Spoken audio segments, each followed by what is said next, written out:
Previously we took a look at the Terraria top 5 most annoying mobs. This time, we're going to look at a specific event. Today, we're going to take a look at some of the Terraria top 5 worst celestial events mobs. This list will center around some of the most annoying mobs in the celestial events overall. That's between the Vortex, the Stardust, the Solar, and of course the Nebula pillars overall. As always, feel free to share your Terraria top 5 list down below in the comments section. I'd love to hear from you as always. So with that, let's go ahead and get started at number 5. Coming in at number 5 and hailing from the Vortex area is the Alien Queen. Now this is an annoying little bugger. It likes to fly around and shoot ranged projectiles. Taking damage from it can give you the distorted debuff, so you may have to be prepared for that. It can be quite annoying, but nothing overpowered. What makes this mob even more annoying is that once upon death, it actually spawns more alien larvae, which then quickly grow into alien hornets and become alien queens. So it starts a very vicious life cycle that you'll probably want to take care of very quickly. Number 4. Coming in at number 4 and hailing from the Stardust pillar, of course, is the Flo Invader. The Flo Invader looks like a little flying octopus with little tiny minions circling around it. Now those minions can be launched at you upon its death, but overall this is one of the strongest mobs in the Stardust pillar.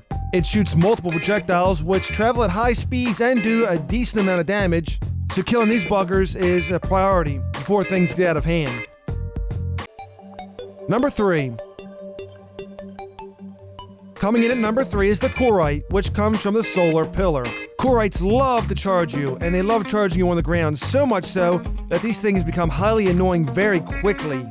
It's best just to simply jump up and dodge them right before impact, but there's also something else that tends to get in the way. We'll get more into that soon. What makes these guys more horrible is not only do they fly around doing a ton of damage when they're flaming, but they also travel through blocks as well, so there's no hope and safety from there.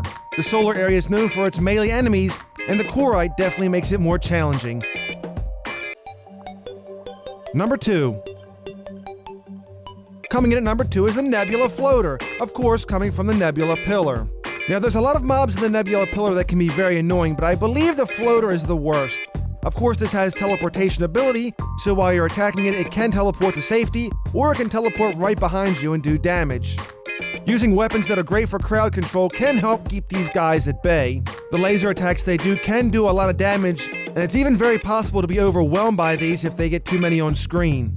What makes it worse is once you think you're about to kill one, he teleports away and makes you chase it even further. These guys become a real pain in the butt. And finally, number 1. Coming in at number 1 has to be the Chlorite from the Solar pillar. Now the Solar pillar is a melee organized event. While all mobs will attack you on the ground, the Chlorite actually stays in the air.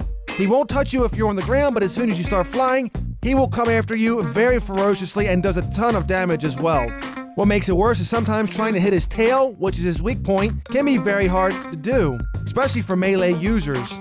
I do have to concede that this is a very ingenious design for a monster, not because of his strength and ability, but the fact that he plays an important role in keeping you on the ground, where the Solar pillar is its worst. I find this to be the most annoying mob during the whole celestial events. So that's going to do it for our Terraria top 5 worst celestial events mobs. I hope everybody enjoyed. Feel free to share yours down below in the comments section. I'd love to hear from you. Thank you everyone. Our last Terraria top 5 video had broken the limit of 18 shares, so let's set a new one. Let's see if this video can get 25 shares. A whopping 25. I know it's going to be a tough task. We're getting better and better at this, but let's see if we can keep going with it. So all you have to do is go down, hit the share button, and select your favorite social media, and we'll see if we can top 25 shares. New viewers, please be sure to subscribe for more Terraria top 5s, gameplay, and other videos as well. We have more content coming. If you enjoyed the video, please be sure to rate it as it helps the channel out greatly. Thank you everyone for your patience.